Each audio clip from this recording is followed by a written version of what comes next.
Hey everyone, so a couple of weeks ago I made a poorly edited ranking of Marina's albums. It was like about 295 days ago? Okay. As an apology to that edit, I'd love to make a long form video about the same topic.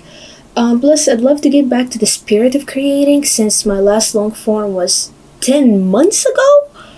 Okay, people, time moves fast. So, my least favorite record by her is, you've probably guessed it.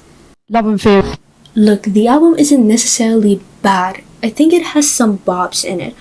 But honestly, I just can't tell what it's really about.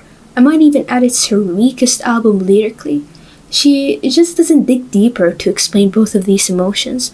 Most of the lyrics sound like some bio captions being put together.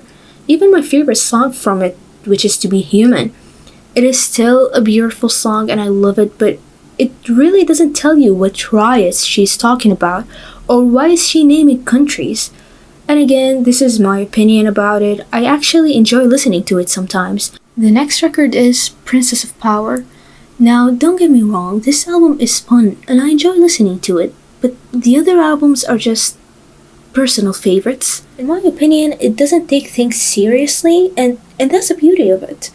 I love the production here. It all followed the concept of video games and finding love, and it's really entertaining. I also love that this is the first record where it doesn't really follow her typical style. It's experimental, but in a good way, and the vocals here are just the best in her whole discography. She wants to scream and cry and rage, and who am I to dig her grave? The fourth album on my list is one of the best concept albums made ever, which is Electro Heart. I love this record and the whole lore behind it. It is, to me, well written. And I know I ranked it last before, but I don't know what I was thinking. This is a certified banger.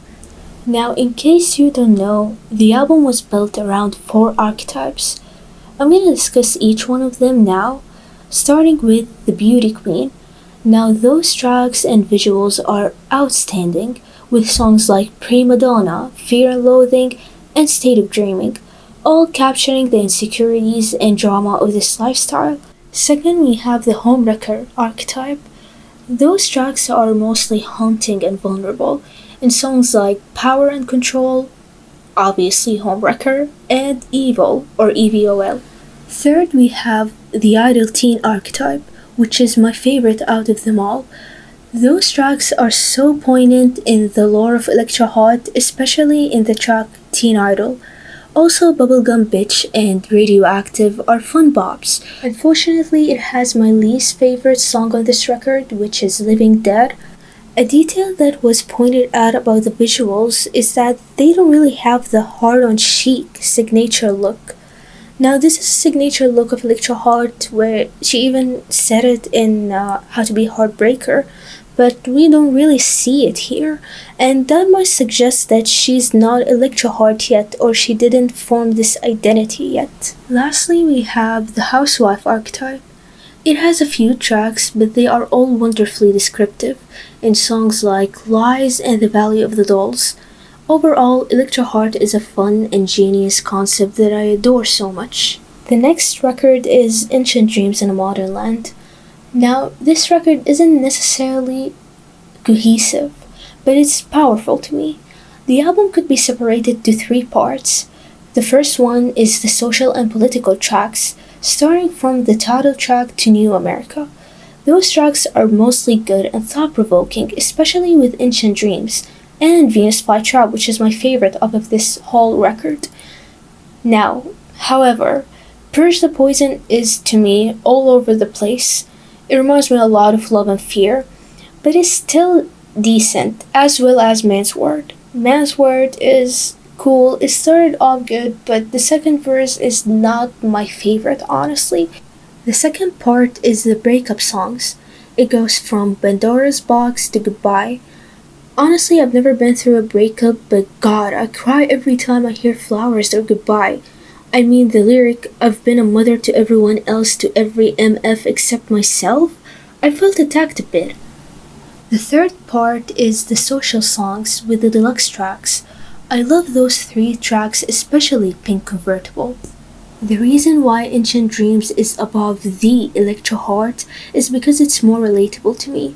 Frankly, the reason my top 3 are those is because they made me feel something without having the need to know the idea behind it. Same with Brat by Charlie XCX. It's direct yet expressive and vulnerable. The next album we have is Fruit. Okay, this is a masterpiece of songwriting. To me, this whole album is free therapy. It's indeed her magnum opus. It's mostly about growth and finding and accepting yourself. It's also visually appealing with this 80s disco aesthetic. The theme of this record is nature, where each track references something from nature. It's mostly evident in songs like Fruit, Immortal, and Weed, and more subtle in songs like Forget and Savages. My favorite tracks here are Happy, Forget, Weeds, and I'm Not Hungry Anymore, which to me is the best song she's ever put out lyrically and sonically. My absolute favorite album by her is The Family Jewels. Now, I started listening to her around like early 2024, which is like 2 years ago. Oh my god, I really need to stop with my time crash outs. Okay, cool. So I knew her from study edits and shorts, and I needed motivation during that time. So I listened to the whole record, and it discussed topics like identity, societal pressure, and family issues. And after that, I was like, yep, this album is me, and I am this album. You can also hear some of Kate Bush influence in songs like Hermit the Frog and Mowgli's Road. I love each song of this album, especially the first Marina song I heard ever, which was Are You Satisfied? I played it with Oh No so many times to the point that it really doesn't hit anymore, unfortunately. I still love them though. My favorite tracks out of this record are Obsessions, Numb, Hollywood, and The Family Jewels. So, yep, that was my apology ranking of her discography. I didn't include the unreleased songs or Mermaid vs. Sailor because I wanted to focus on her main records. Anyways, she's a great songwriter and she's so inspiring to me. And please, remember that these are all my own personal opinions, so please don't be mean in the comments. Okay, jokes aside, I wasn't in the best mood to create anything during the last 10 months. I was also busy with many commitments and now I want to create more. It always makes me feel like refreshed and happy, so that's why when the spark came back, I decided to make a simple ranking video. Thanks anyway for watching, and if you want to, please subscribe.